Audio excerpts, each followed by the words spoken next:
की राजधानी झारखंड का हृदय रांची में इस राज्य के तमाम सम्मानित पत्रकार बंधुओं, मीडिया कर्मी, हमारे साथी, हमारे भाई, हमारी बहनगण, आप सबों को सबसे पहले हम लोग अपने पूरे संगठन के माध्यम से अभिनंदन करते हैं, आभार करते हैं और आपका धन्यवाद करते हैं कि आज चुनाव में जो भी परिणाम हमें हासिल हुए उनमें कहीं ना कहीं आप सबों का बहुत योगदान रहा।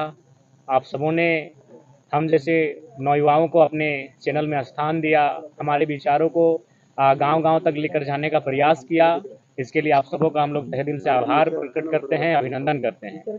और साथ ही साथ आज ही हमारे 18 जून है, यानी एक साल पहले ही हम लोगों ने राजनीतिक इलेक्ट्रल पॉलिटिक्स में कदम रखने का घोषणा किए थे, फैसला किए थे बलियापुर की मिट्टी से। तो आज साल भर हुए, उसको भी लेकर हम लोग शुभकामनाएं सबों को।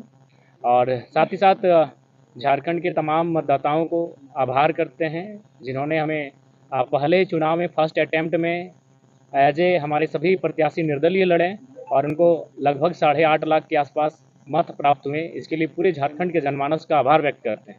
और साथ ही साथ हम गिरिडीह से उन तमाम पोस्टल बैलेट के माध्यम से मत देने वाले तमाम मतगणना कर्मियों का आभार प्रकट करते हैं, क्योंकि वहाँ मैक्सिमम जो होते हैं वो मैक्सिमम ही सबके सब एजुकेटेड लोग होते हैं, सब सरकारी नौकरी, अर्ध सरकारी नौकरी को करने वाले लोग होते हैं। और उन्होंने सबसे ज़्यादा मत मेरे पक्ष में किया है, लगभग 5,000 मत मुझे मिले 10,000 में।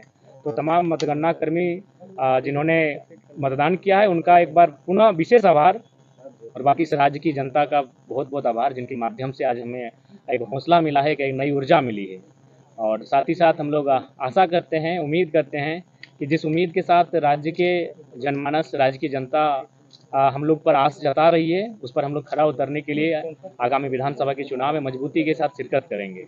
और साथ ही साथ केंद्र में जो नई सरकार बनकर आई है उनको हम बधाई देंगे, उनको शुभकामनाएं देंगे और उनसे अपेक्षा रखेंगे कि सबसे पहले जो नीट का मामला सामने आया है, जिसको लेकर काफ़ी चर्चाएं हो रही है, पूरे देश में माहौल गर्म है, इस नीट में जो समस्याएं आई इनका समाधान किया जाए। क्योंकि आज लाखों करोड़ों युवाओं का भविष्य इन परीक्षाओं में तय होता है, इन परीक्षाओं के माध्यम से अपने भविष्य को तय करते हैं। तो जो नई सरकार देश में बनकर आई है उनसे मेरी अपील होगी झारखंड के तमाम मीडिया हाउस के माध्यम से कि इस समस्या का निदान हो। और कार्य डेमोक्रेसी का स्कूल में भी शामिल होना था और चुनाव संबंधित इलेक्शन कमीशन से जानकारियों को भी लेना था। तो हमें लगता है 15 से 25 दिनों के दरमियान हमारे पार्टी का सिंबल भी अलॉटमेंट होने की संभावना बन जाएगी और पार्टी को रजिस्ट्रेशन नंबर भी अलॉटमेंट हो जाएगा। तो पहले इंडियन स्कूल ऑफ डेमोक्रेसी, उसके बाद जेएनयू, जी जी, इस तरह के व्याख्यान का क्या अर्थ है कि जयराम राष्ट्रीय परिदृश्य में अपनी पहचान और शनाख्त को बनाना चाहते हैं?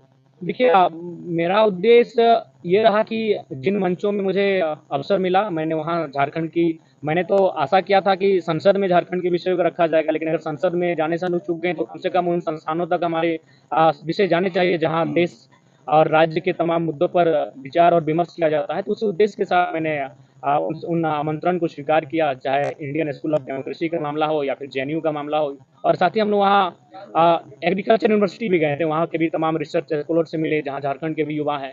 तो वहाँ जाने का उद्देश्य यही था कि हम झारखंड के विषयों को उनसे साझा कर सकें और उन विषयों पर निदान कैसे हो, आने वाले विधानसभा चुनाव में हमारी स्टडी क्या हो, उन विषयों पर बात करने के लिए। विधानसभा चुनाव और इन्हीं शुभकामनाओं के साथ मैं झारखंड के आने वाले विधानसभा चुनाव के लिए तमाम राज्यवासियों को संदेश देना चाहता हूं कि इस बार ऐसे युवाओं का चयन करें जो राज्य के हित के साथ लड़ाई जो चली आ रही है उसको विराम लगाते हुए एक बेहतर नीति बनाई जा सके।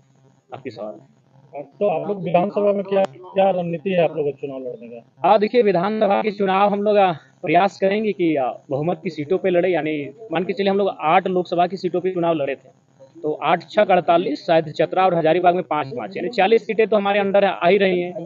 तो उन 40 सीटों पे तो लड़ना ही है। उसके बाद हम लोग जमशेदपुर में प्रत्याशी नहीं दिए थे, खूंटी पे नहीं दिए थे, गोड्डा में नहीं दिए थे। तो हमें लगता है इन 3 लोकसभा में भी हम लोग जाएंगे, वहाँ हमारे वोटर्स हैं, वहाँ हमारे कार्यकर्ता हैं। तो हमें लगता है कि 55 के आसपास विधानसभा सीटों पर हम लोग चुनाव लड़ते हुए दिखेंगे। तो